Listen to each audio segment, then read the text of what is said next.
Muy buenas noches a todos y todas quienes escuchan YSUCA.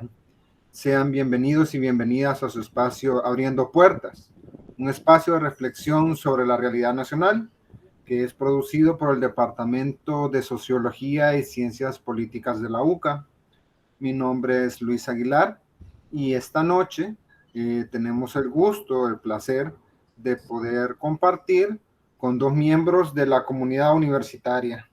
Y pues para nosotros es un gusto esta noche.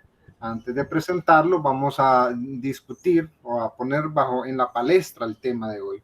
Vamos a hablar de la importancia del desarrollo territorial en El Salvador a partir de la experiencia de uno de los exalumnos de la maestría en desarrollo territorial y pues una de las actuales maestras de este programa que tenemos en este departamento. Pues esta noche tenemos a Marcos Ortiz. Él es graduado de nuestro programa de maestría. Actualmente trabaja en la pastoral universitaria, coordinando el voluntariado. Y bueno, esperemos que, bueno, le agradecemos mucho que haya aceptado nuestra invitación. Muy buenas noches, Marcos. Hola, buenas noches, Luis, buenas noches, Romy, y buenas noches también a los amigos Radio Escuchas. Es un gusto poder estar en este programa de Abriendo Puertas y compartir un poco de la experiencia que tuve al estudiar la maestría en Desarrollo Territorial. Muchas gracias, Marcos. Sin duda será muy rica las experiencias que puedas compartir con todos y todas para animar en este viaje que está lleno de un montón de vicisitudes para llegar a esa culminación desde ya. Bueno, felicidades por tu graduación. Y tenemos también a la maestra Romy Jiménez. Ella, a pesar de que la modestia la precede, pues tiene pues mucho tiempo en nuestra maestría, se encuentra formándose en su doctorado y pues siempre contento de poder compartir y que nos pueda también incentivar en esta pues lucha de seguir cultivando el conocimiento. Muy buenas noches, Romy. Muy buenas noches, gracias por la oportunidad de participar, Luis. Buenas noches, Marcos, qué gusto verlos a ambos. Y bueno, es un espacio para reflexionar, para conversar, para escuchar a Marcos con su experiencia valiosa en el desarrollo también de su tesis, que recientemente, bueno, hace algunos días ya defendió y ya tiene cristalizado, digamos, el esfuerzo de estos 2 años que dura el programa de la maestría. Entonces, muchísimas gracias. Buenas noches. También a quienes nos escuchan por permitirnos compartir con ustedes estos saberes. Gracias. Pues sin duda, la importancia de compartir estos saberes, experiencias, como lo dice en nuestro título, hallazgos y experiencias de la maestría del desarrollo territorial en la UCA, sin ganas de comprometerlos antes de entrar en nuestra, digamos, tenemos 2 bloques ya establecidos, pero antes de comenzar, quisiera saber su opinión, cualquiera de los dos puede contestar, que es una duda más personal, pero quisiera saber si es válida o no. Estamos hablando de desarrollo territorial, el nombre de la maestría, pero también hay un término que es bastante utilizado, que es el desarrollo local.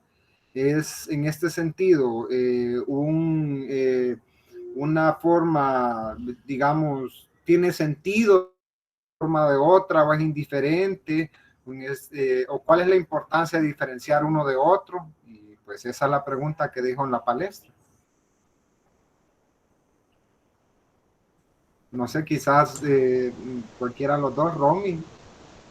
Vean, vamos a tratar de ser breves para no robarle tiempo de exposición a Marco. Bueno, básicamente hay que decir que son complementarios entre sí, porque desde el enfoque del desarrollo territorial, de lo que estamos hablando, es de una visión de un conjunto de aspectos que se vinculan con el desarrollo. Y desde este enfoque, lo que nosotros planteamos es que debe ser un enfoque sistémico, que hay un conjunto de sistemas que permiten que funcione, que se articulen esfuerzos alrededor del desarrollo.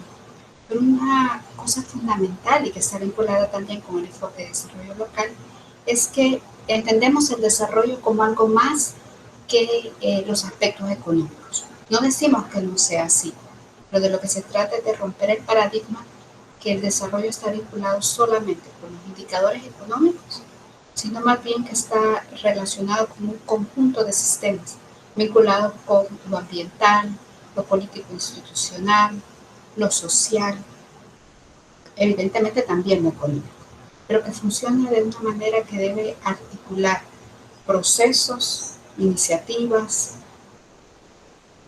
desarrollar actividades, pero fundamentalmente poner en el centro de la actividad de cualquier nivel del Estado a las personas, que son las personas y lo endógeno, lo que es fundamental en este enfoque de desarrollo territorial. Entonces, son esos los aspectos que están conectados, vinculados.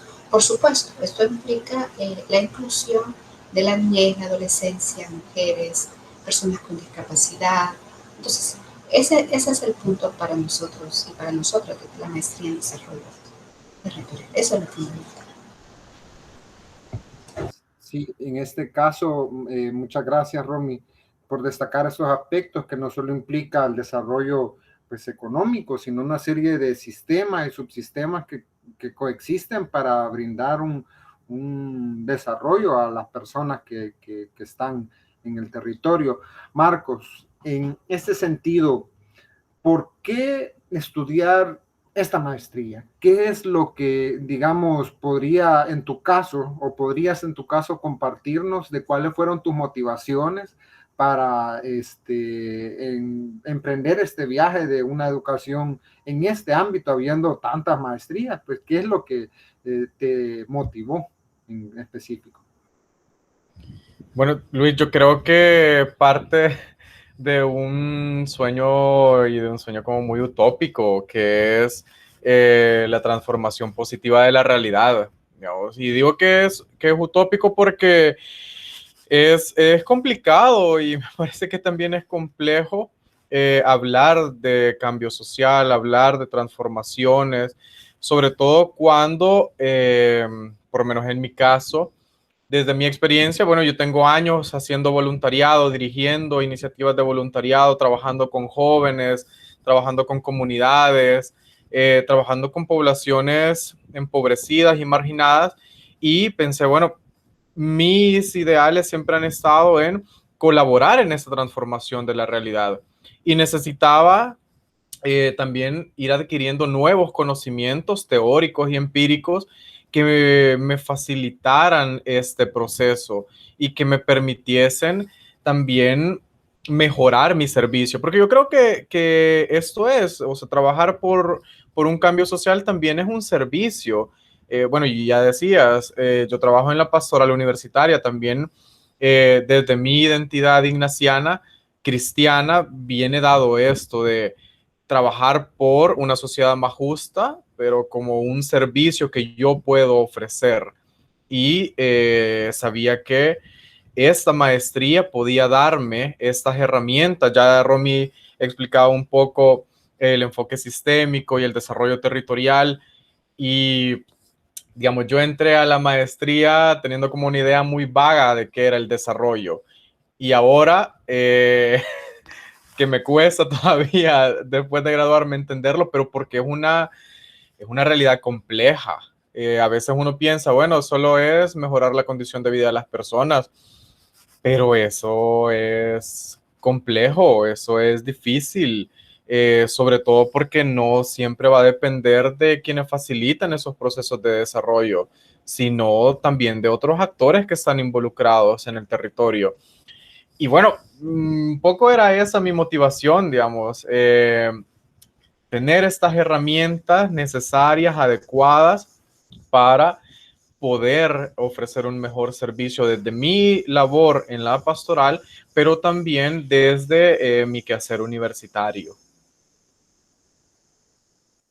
Sin duda importante rescatar eso, que no es una motivación netamente, digamos, intelectual ni tampoco emocional, sino es una combinación de aspectos técnicos y de una búsqueda de mejoramiento de la sociedad que llevan a esto, y es importante rescatarlo para que, digamos, quienes nos escuchan logren combinar esto. Ahora, dentro de la maestría, ¿cuáles fueron, digamos, si pudiera rescatar, aunque hay varias preguntas, no sé si las vamos a alcanzar a abordar todas, pero las experiencias más conmovedoras, más positivas, aquellas que sentís que te hayan permitido dar un salto de calidad a nivel profesional? Bueno, yo creo que primero, lo que más me llamó la atención de la maestría y de esos 2 años que estoy recibiendo clases fue, a ver, el compartir también con los compañeros y con las compañeras de maestría, porque habían de muchos ámbitos del conocimiento. Había gente que había estudiado ciencias jurídicas, gente que había estudiado relaciones internacionales, gente que había estudiado nutrición, comunicaciones, etcétera. Y eso enriqueció el proceso de aprendizaje. Yo estudié comunicaciones aquí en la universidad y todavía conocí a una compañera que había estudiado comunicaciones en la Matías, y es un enfoque diferente, es una visión diferente. Y saber o conocer, digamos, esta perspectiva tan diversa de los compañeros y compañeras me ayudó a comprender de mejor manera el desarrollo y verlo desde un enfoque que yo no me lo hubiera imaginado.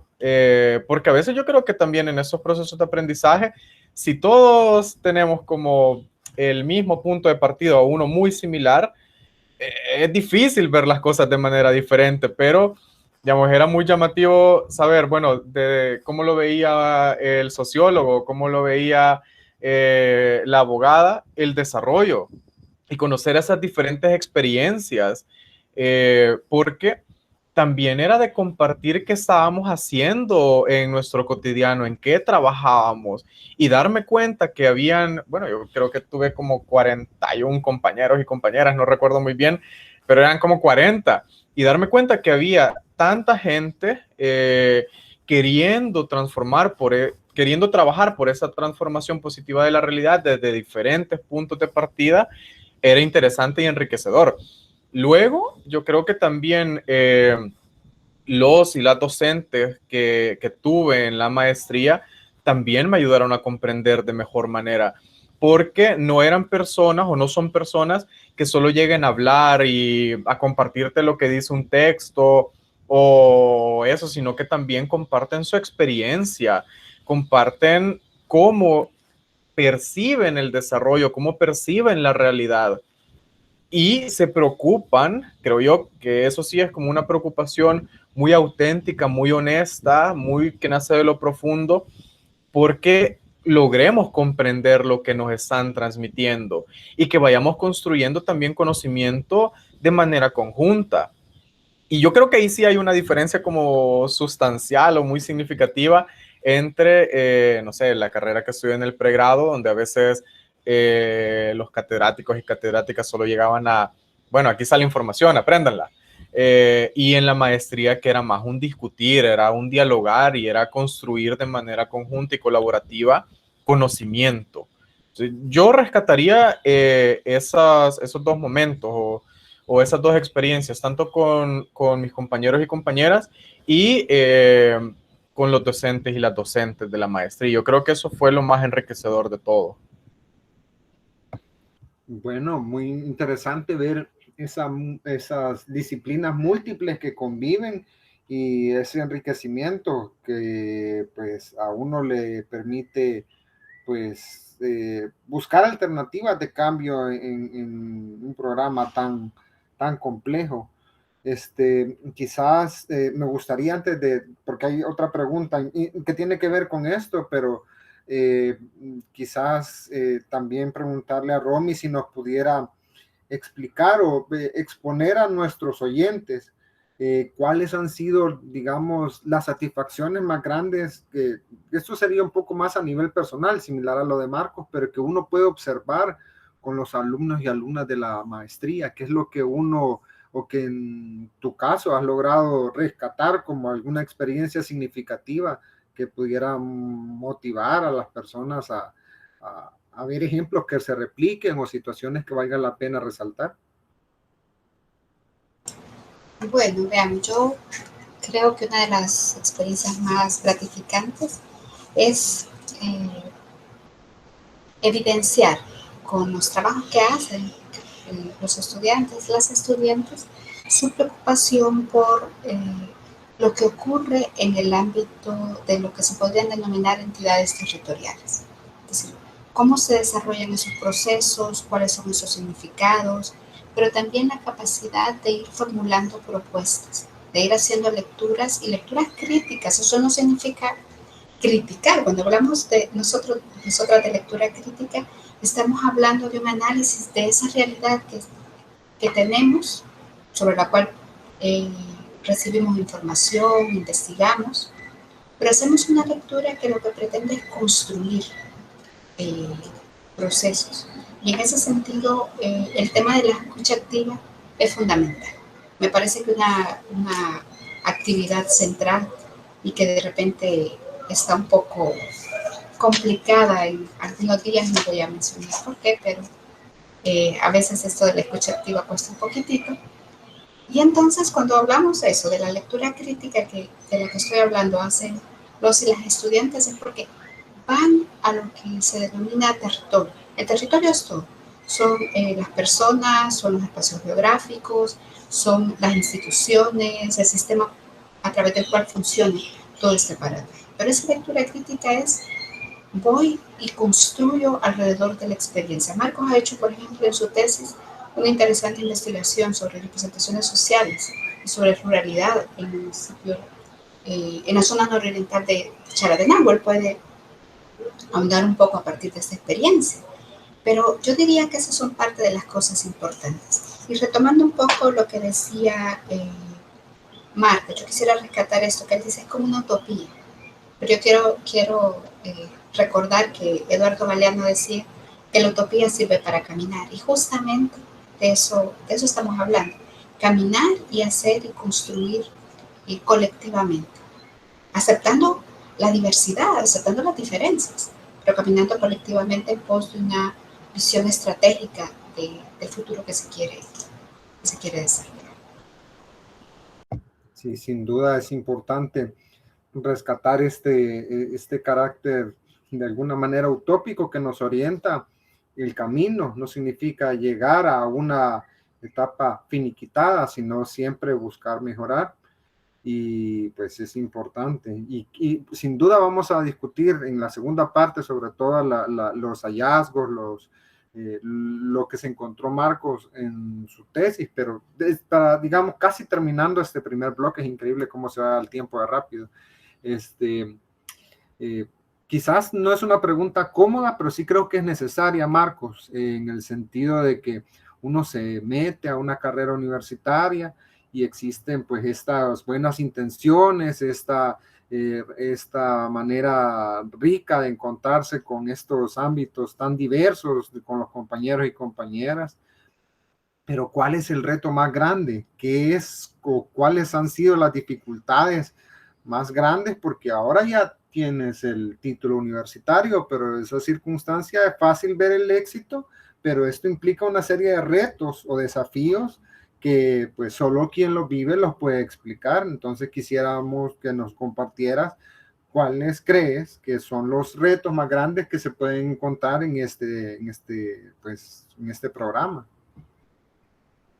Vaya, mira, no sé, creo yo a ver, a nivel personal, que hay que dedicarle tiempo y hay que dedicarle esfuerzo y energía. Y eso, no sé, también se vuelve complicado de mantener en 3 años, porque digamos, fueron 2 años de materias y 1 año de tesis, sobre todo el año de tesis en pandemia, en cuarentena. Entonces, a veces a mí me costó, digamos, poder organizarme. yo tenía la costumbre, por ejemplo, de, bueno, después del trabajo a las 6 de la tarde, irme a mi casita a descansar, o sea, y eso era, y ya con la maestría era, bueno, tener que estudiar y dedicarle de 2 a 3 horas diarias, al menos de lunes a viernes, y el sábado las clases, ¿verdad? En la mañana, y a veces también me tocaba trabajar el sábado por la tarde o el domingo y era cansado, ciertamente era cansado, pero yo creo que vale la pena. O sea, al final ese esfuerzo, no me parece que sea un sacrificio en realidad, pero ese esfuerzo vale la pena y yo creo que el principal reto es organizarse. Porque, digamos, aún escuchaba a mis compañeros y compañeras que quizás también ya tenían familia, por ejemplo, y era todavía más difícil, ¿verdad? Porque, bueno, yo no tengo hijos ni hijas, entonces era mi decisión quedarme aquí en la oficina, donde sea, 2, 3 horas más, llegar a la casa tipo 10 de la noche, dormirme y a la mañana siguiente despertarme temprano para venir a trabajar, pero habían otras personas que les costó mucho más.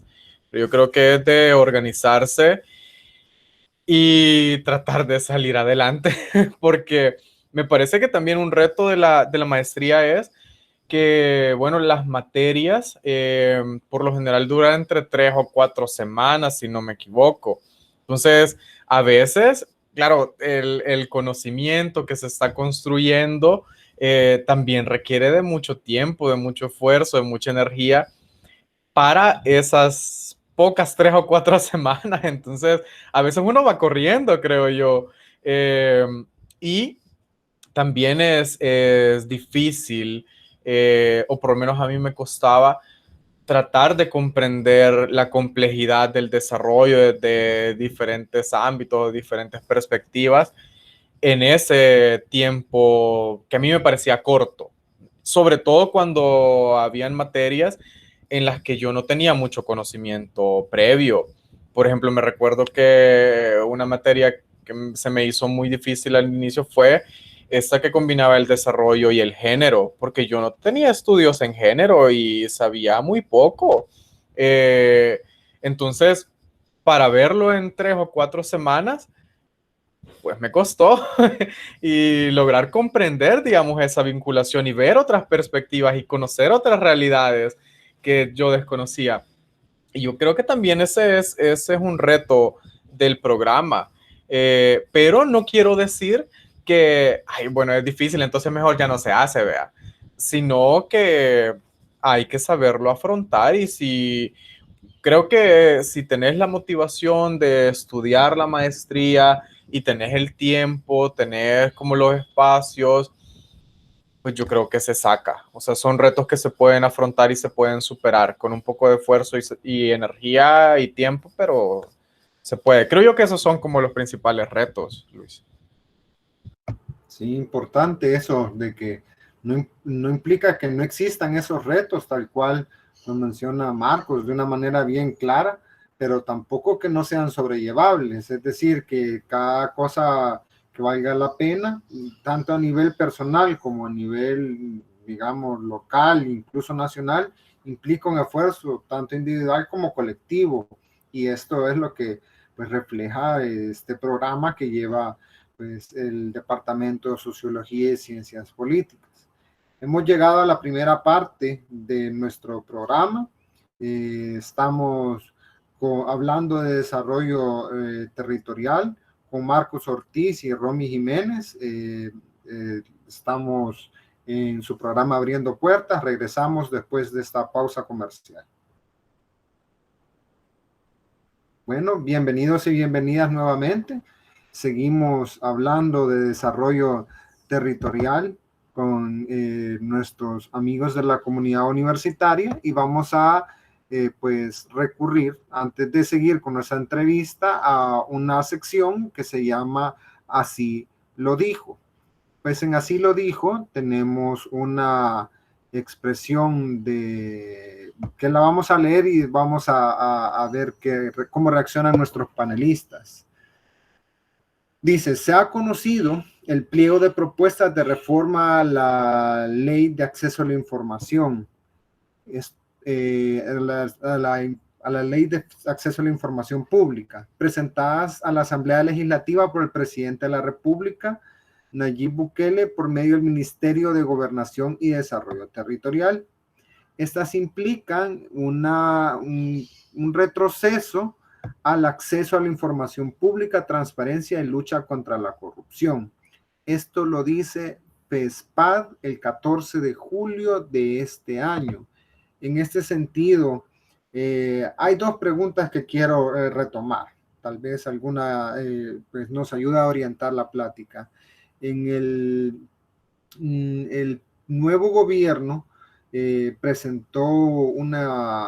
desarrolló un Ministerio de Desarrollo Territorial, lo cual implica pues que una oportunidad o no implica ni cosa ni para bien ni para mal, o hasta algún tipo de retroceso, tal cual lo expone FESPAD. ¿Cómo podríamos interpretar? Quizá lo dejo en una sola, para no difuminar. ¿Cómo podríamos interpretar esto? ¿Realmente existen avances, como lo dice el gobierno, o hay retrocesos en cuanto al desarrollo territorial? ¿Cómo lo podríamos enfocar? A ver, Marcos. Vaya, mira, yo creo que en realidad no tienen idea de qué es el desarrollo territorial. Yo creo que no tienen idea tampoco de qué es el desarrollo local.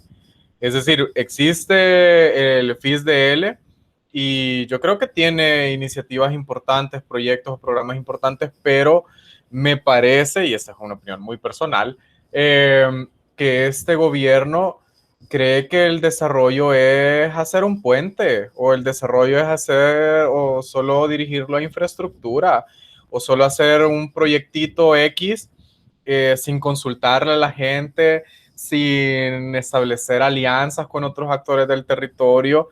Y a eso le llaman desarrollo.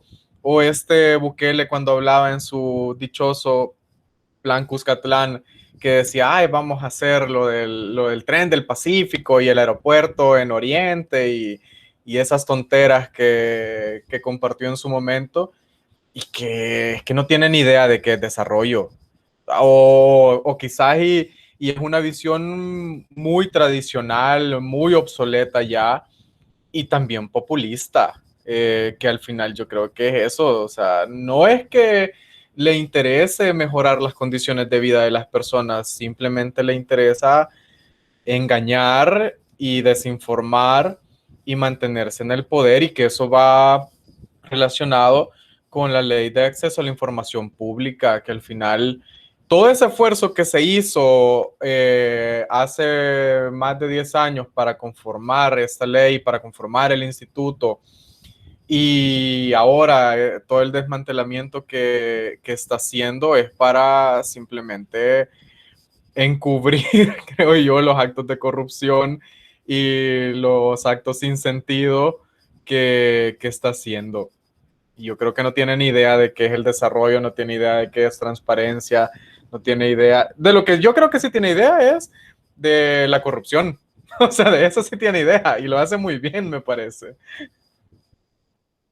Sí, es una situación compleja porque incluso para terminar de redondear esto y tal vez lo pueden retomar, bueno, anunció que el FISDL se convertiría en el nuevo Ministerio de Desarrollo Local y que pues lo dijo en el Twitter, su trabajo será llevar obras a los municipios dando prioridad a aquellos más olvidados, y después lleva las cabinas de vacunación.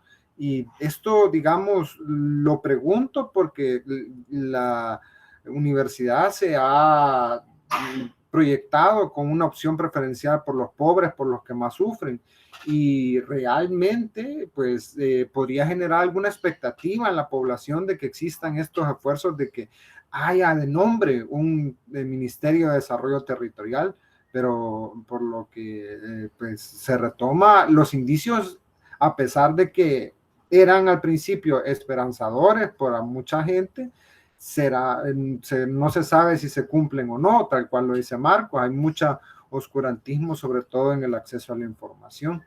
Pues en esto pues, es importante rescatarlo. Ahora, volviendo a nuestra lógica de la entrevista, ¿cómo, cómo fue tu escogitación de tema? ¿Qué es lo que te motivó a desarrollar tu tema y cómo fue que decidiste tu tema y si nos lo puedes compartir?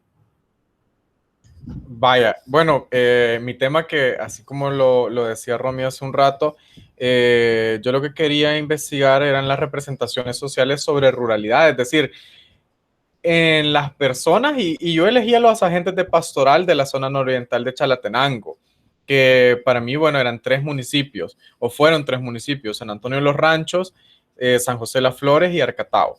Yo lo que quería saber era conocer qué es la ruralidad para las personas que viven en municipios que se han entendido como rurales, y de qué manera esos imaginarios sobre ruralidad también configuran su imaginario sobre desarrollo, que no es lo mismo pensar el desarrollo desde, por ejemplo, desde mi posición en la realidad, que ya tengo una maestría en eso y que he estudiado esto 2 años, que, bueno, una persona que vive justamente en el territorio, que se desenvuelve en el territorio, que lo conoce muchísimo mejor que yo, vea, que yo lo puedo conocer a través de una aproximación teórica y a través de la experiencia.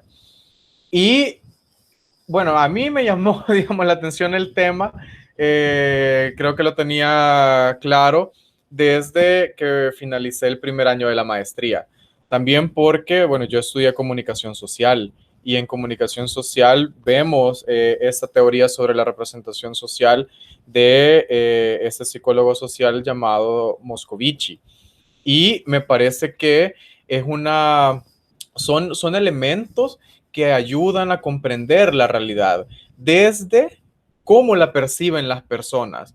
Porque, como te decía, o sea, yo puedo tener mi idea de qué es el desarrollo, qué es la ruralidad, qué es la nueva ruralidad, cómo deberían de ser las cosas, pero sí me interesaba saber desde las personas, con sus experiencias, con sus creencias, con sus imaginarios, qué era la ruralidad. Y para eso me parecía que esta teoría era la que mejor podía ayudarme a comprenderla.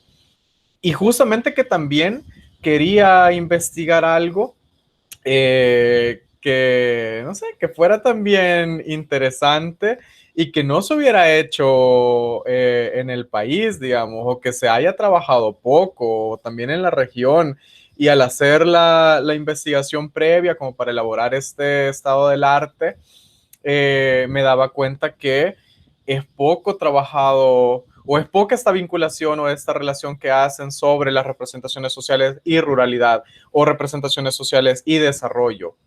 Entonces, también me parecía como muy llamativo unir mi carrera de pregrado de comunicación social con lo que había aprendido en la maestría. Y eso era como de las principales motivaciones que tenía. Y también poder, no sé, compartir algo también con las personas del territorio. Es decir, que no fuera algo que naciera de mí. O sea, claro, la investigación yo la hice y hice todo el esfuerzo y así, pero lo que está reflejado en los hallazgos, en los resultados, es lo que dice la gente. O sea, y ahí sí, bueno, no sé, yo traté de no meter mucho mi cuchara y mi interpretación, sino más bien plasmar lo que las personas decían. Y ya en las recomendaciones, sí, ahí sí, bueno, desde mi conocimiento como, bueno, ahora maestro en desarrollo territorial, compartir algo. Pero más me interesaba darle voz a la gente del territorio, conocer lo que la gente del territorio creía o cree que es la ruralidad y el desarrollo. Y a partir de ahí, que también se pueda ir trabajando en otras investigaciones para ir profundizando o para plantear proyectos o programas que ayuden a mejorar las condiciones de vida, tomando en cuenta esa realidad concreta. Muy interesante lo de las representaciones y su vinculación con el desarrollo, bueno, con el desarrollo territorial. Y en este sentido, Marcos, quisiera también que nos pudieras compartir qué fue, bueno, primero, antes de hacer la pregunta, me parece interesante porque va en consonancia con los valores de la universidad. Bueno, no sé si es abusivo de mi parte, pero como darle voz a los que no tienen voz, como una especie de ocupar el conocimiento científico que se construye y generar esos espacios para que estas voces queden registradas, queden manifestadas en un trabajo sistemático de un programa universitario, lo cual me parece, pues, a mi juicio asombroso. No sé si lo interpreto bien o no, pero tú dirás. Pero ahora, ¿cuáles son los hallazgos? ¿Qué es lo que encontraste en estas representaciones y cómo ayudan o no al desarrollo local, al desarrollo territorial?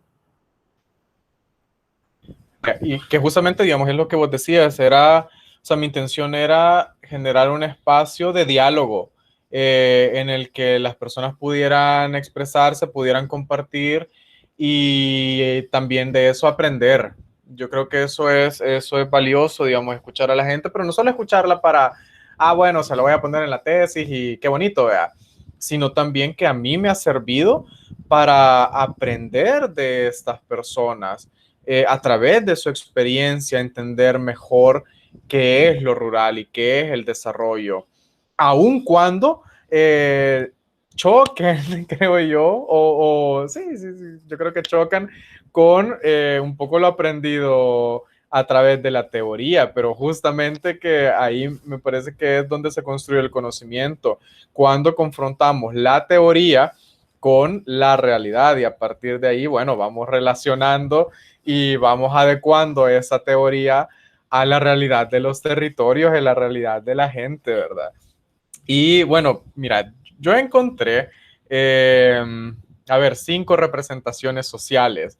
La primera, que para la gente, para los agentes de pastoral de esa zona nororiental de Chalatenango, lo rural es entendido desde los elementos físicos, que estos elementos físicos o que provienen de la madre naturaleza tienen con la población. Vamos, que son personas que entienden que, claro, lo rural es como ese gran espacio donde hay como mucha naturaleza, donde tienen acceso a estos recursos naturales, ya sean los ríos, la tierra, que por lo general, bueno, también su medio de sustento es la agricultura, la ganadería. Entonces tienen una relación y un vínculo estrecho con la tierra y eso, o con la madre naturaleza, con los recursos naturales. Esa es como la primera forma en que entienden lo rural.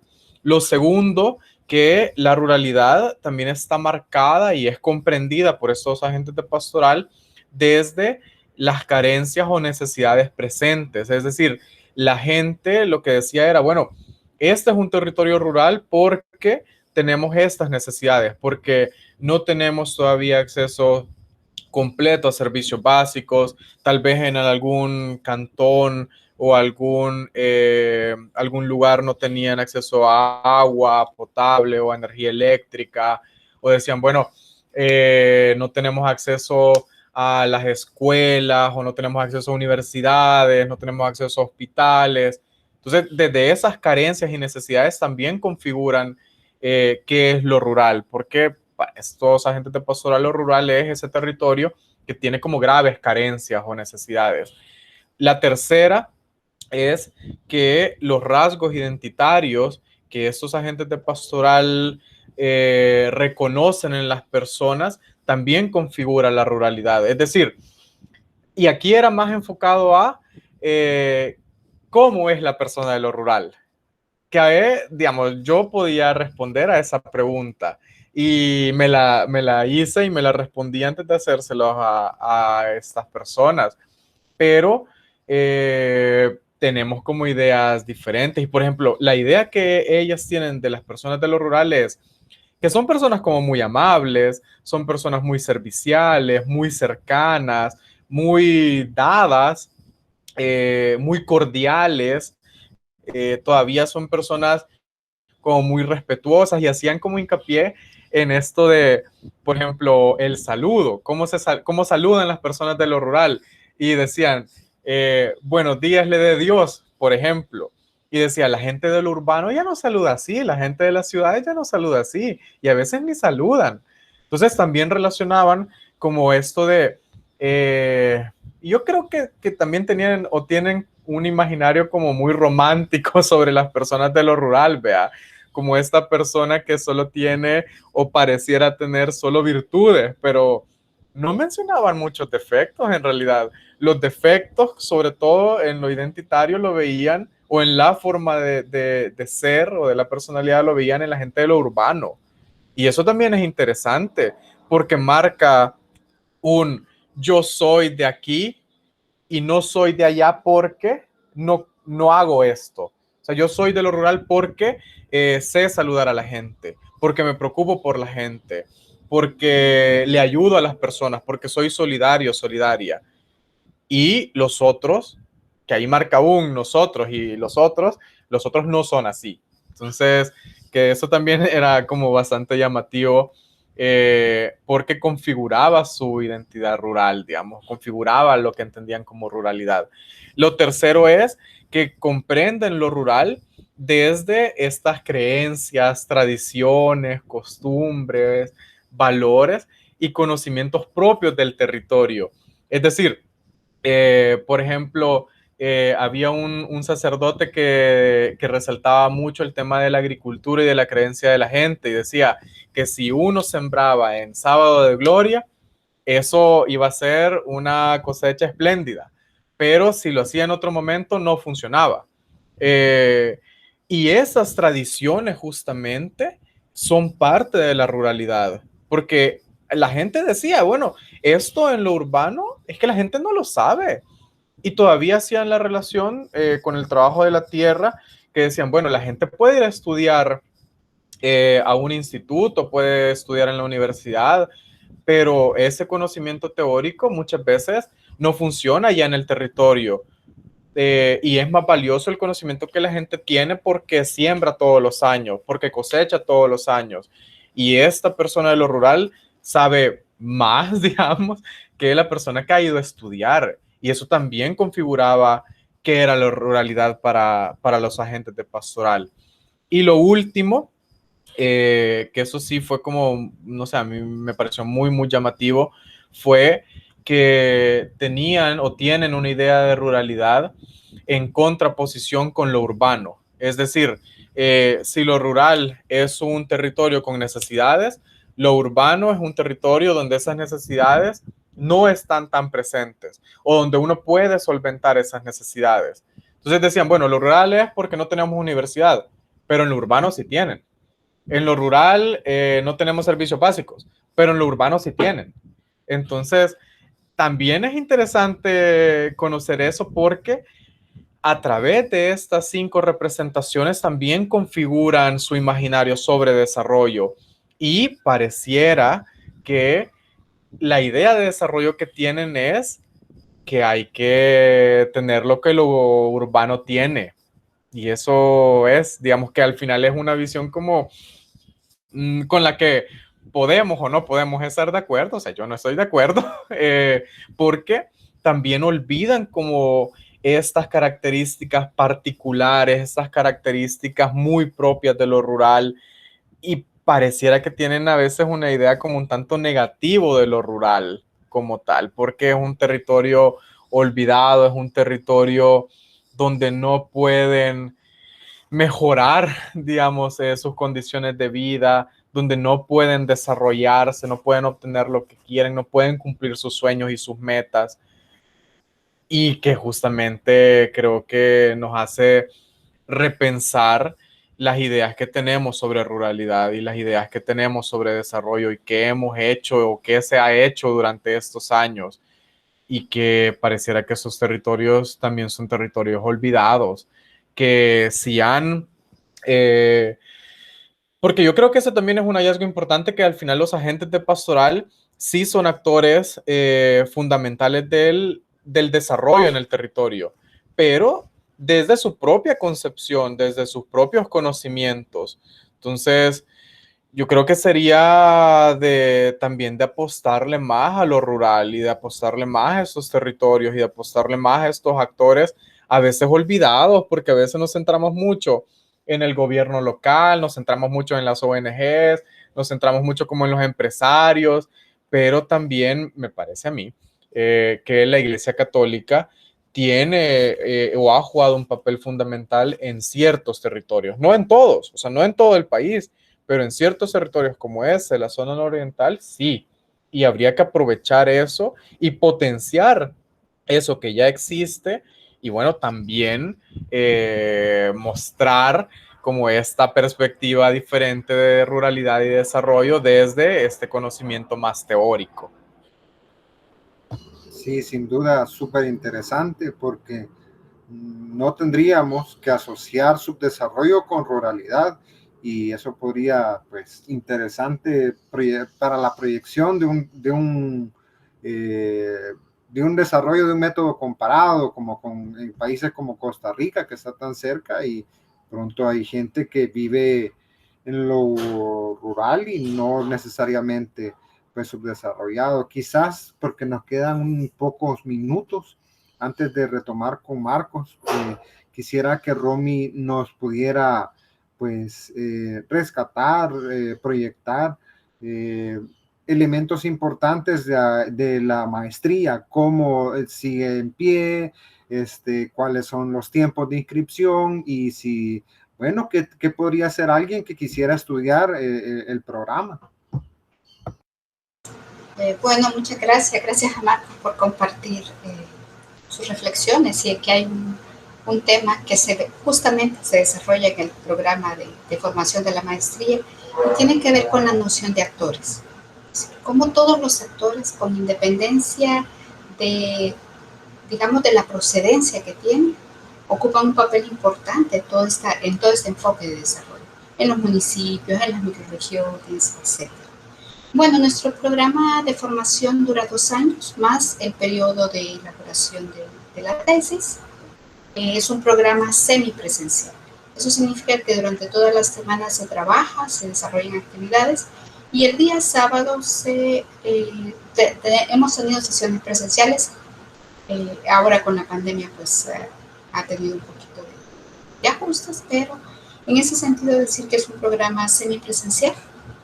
Y como Marcos decía, a este pueden aplicar, él ya ponía el ejemplo de los compañeros y compañeras que tuvo en su proceso formativo, pero a este programa pueden aplicar personas de cualquier disciplina del conocimiento que cuenten con un diploma de formación académica. Es decir, hemos tenido arquitectos, arquitectas, comunicadores, comunicadoras, economistas, entonces cualquier persona que esté interesada puede hacerlo.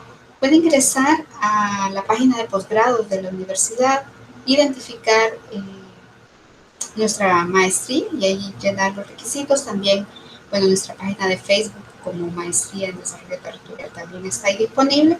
O pueden escribir a maestría.desarrolloterritorial@uca.edu.es. Con todo gusto nosotros compartimos información adicional que pudiera resultarles de utilidad. Entonces, eso, la invitación está ahí. Nuestro periodo de convocatoria se abrió el pasado 15 de julio y termina el 30 de noviembre. Así que pueden con toda confianza comunicarse a nuestros correos, buscarnos en las redes, también contamos con nuestra propia página web y para cualquier consulta estamos ahí con todo gusto. Esperamos que se animen, que estén aquí y entren en este proceso que hay una cosa que me preguntaba hace un momento, Luis. Yo quisiera poder tener como esa máquina del tiempo, por llamarlo de alguna manera. Que los estudiantes y las estudiantes se vieran a sí mismos y a sí mismas cuando entran al programa de formación y cuando salen de él. El lenguaje, los conocimientos, el manejo de algunos términos y de conceptos. Son cosas que como docentes podemos ver. Es decir, podemos verles crecer en ese proceso formativo. Lo que no tenemos es una máquina del tiempo que nos permita decirles, mire, así era su desempeño, su planteamiento cuando le conocí. Véase ahora a través del tiempo. Entonces, yo creo que eso es una de las, respondiendo un poco al tema de las satisfacciones personales, yo creo que iría también en esa dirección. Sin duda, muy interesante, Romy. Y gracias por, bueno, compartirnos eso y la forma en que nuestros y nuestras oyentes pueden accesar. También, si tienen alguna otra duda, pueden hablar al 2210-6600, que es el número de la universidad, y ahí pues los pueden dirigir no solo a este programa, sino a cualquiera que estén interesados. Bueno, se nos ha acabado el tiempo, justo lo que tenemos para esta noche. Hemos cumplido. Quizás en unos 30 segundos, Marcos, Romy, una despedida. Ok, bueno, nada. Primero, muchísimas gracias, Luis, por la invitación. Gracias al programa de maestría por la invitación. Y también gracias por tanto. Creo yo que eso es lo principal, agradecerle al programa de la maestría en desarrollo territorial, porque como decía Romy, bueno, yo tenía una idea de desarrollo, yo tenía una idea, creo yo que es muy vaga, y ahora que lo pienso y lo pienso en retrospectiva, aprendí muchísimo con los compañeros, con las compañeras, con las personas docentes, y definitivamente que me atrevería a decir que el programa también ha cambiado mi vida, o sea, ya ha cambiado mi perspectiva y me ha dado las herramientas para seguir trabajando en esta misión de cambio social, ¿verdad? Así que, pues nada, animar también a la gente que se inscriba y que viva la experiencia, más allá de lo que yo pueda decir. Gracias, Marcos. Romy. Bueno, muchas gracias, Luis, por el espacio. Gracias a Marcos por compartir sus reflexiones. También creo que hay que hacer un agradecimiento a las personas que le compartieron, que le permitieron a Marcos desarrollar su tesis en cuanto a quienes le dieron las entrevistas y ofrecieron su valioso tiempo para eso. Quiero solamente cerrar diciendo, bueno, recuperando esto de que pueden comunicarse también al 2210-6600, extensión 313, para que pueda nuestra compañera asistente también apoyarles, reenviarles información. Y bueno, invitarles, y voy a aprovechar aquí a comercial para que sigan acompañando este espacio del programa de esta noche y que tiene el Departamento de Sociología y Ciencias Políticas. Seguiremos ahí discutiendo, reflexionando, soñando con esto de la utopía, me parece. Así que muchísimas gracias, Luis, por la invitación. Y gracias a Marcos nuevamente. Bueno, muchas gracias a ambos y a nombre del Departamento de Sociología y Ciencias Políticas de la UCA. Mi nombre es Luis Aguilar. Este es Abriendo Puertas, su espacio de reflexión sobre la realidad nacional, y nos escuchamos en una próxima oportunidad. Muy buenas noches.